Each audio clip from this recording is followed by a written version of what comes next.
In the National Party flows the optimistic belief that if you work hard in the best country in the world, you should be able to get ahead. And that's the promise of New Zealand that we need to restore. Our goal must always be to help everyone lead lives of dignity, independence, self-reliance, and above all, work. Because work gives people something that welfare never can. Work is where we learn to show up on time, give it our best, get along with others, take directions and create value with our time and our effort. And of course, National will always champion a true sustainable safety net to help Kiwis in need. But our safety net's ultimate purpose cannot be to simply make some Kiwis' dependence on government a slightly less miserable experience in poverty.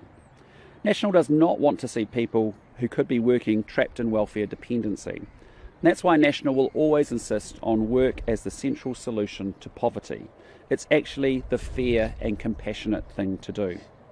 Now, perversely, under Labour, dependence on the government has increased massively, even in times of low unemployment and massive worker shortages, as has been experienced in a horticulture business like this one that we are here in today. There are now 60,000 more people on a job seeker unemployment benefit compared with when National left office just 6 years ago. And there are 35,000 more people who have been on that job seeker unemployment benefit for a year or longer. Now, we know it's a risk for young people to spend a prolonged time on a benefit, so helping them into the work was the specific aim of our Welfare That Works policy that we announced last year. And we are not going to give up on a future generation of Kiwis.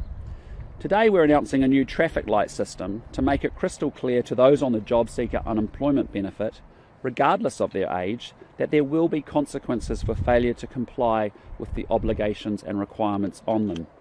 Those requirements and obligations are simply that they are actively looking for work or preparing for work if they've been assessed as needing a little more time to be work ready. To be clear, we're not talking about people who are on the supported living payment because they cannot work. We're talking today about those who have been assessed as being able to work and are receiving a job seeker unemployment benefit. Under Labour, the number of sanctions imposed for breaching the conditions of the job seeker benefit in the 12 months to June was around half the number applied by National 6 years ago, even though there's been a 45% increase in the number of people on the job seeker benefit since then. So something's not adding up.